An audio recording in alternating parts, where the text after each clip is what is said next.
Starbucks Iced Coffee 101, Starbucks Iced Coffee Recipe.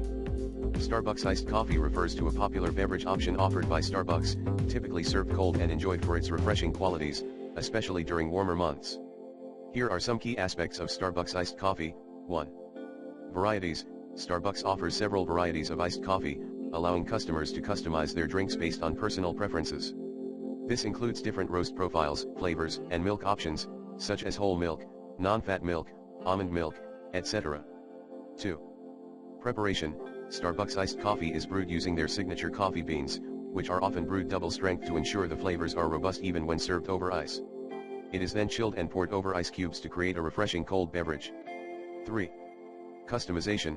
Customers can customize their Starbucks iced coffee by adding syrups, such as vanilla, caramel, or hazelnut, adjusting the sweetness level, or opting for extra shots of espresso for an added kick. 4. Sizes. Like other Starbucks beverages, iced coffee is available in various sizes, including tall, 12 ounces, grande, 16 ounces, and venti, 20 ounces, allowing customers to choose the portion that best suits their needs. 5. Popular variations. Starbucks also offers popular variations of iced coffee, such as the iced caramel macchiato or the iced white chocolate mocha, which incorporate additional flavors and toppings to enhance the taste experience. Overall, Starbucks iced coffee is a versatile and customizable beverage option that appeals to a wide range of coffee enthusiasts, offering a refreshing alternative to traditional hot coffee drinks, especially in warmer weather or when customers prefer a cold beverage.